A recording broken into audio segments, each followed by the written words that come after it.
In Pakistan, we have 25 million workers who are either daily wages or get paid weekly or are self-employed. So when we locked down, like the whole of the world to stop the spread of the virus, all these people became unemployed. And when we were talking about 25 million workers, you're talking about 25 million families. And actually it has affected round about almost 120, 150 million people. And these 120 and 50 million people face stark poverty. Unless they work, they cannot feed their families.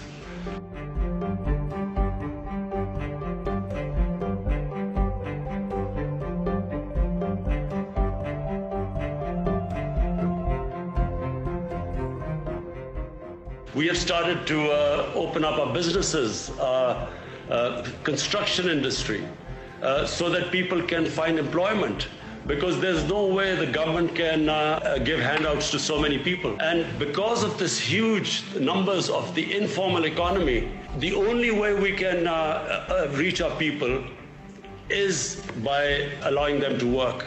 So here we face this dilemma. One, we still have a problem of growing cases, and we still have to be careful about the spread of the virus. But on the other hand, unless we open up our economy, we have millions facing starvation.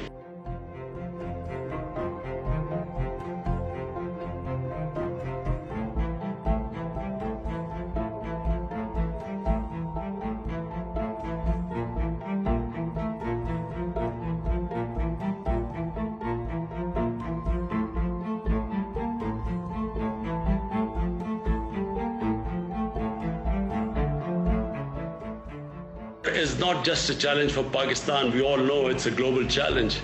We are all connected, and the response has to be global.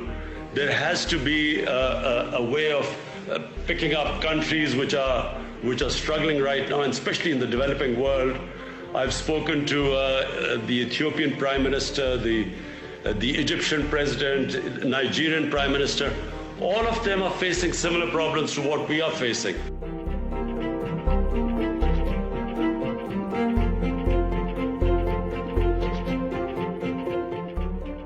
The biggest problem caused by COVID is it's overwhelmed the health facilities, the hospitals. We need that fiscal space now to divert resources towards health and also to environment.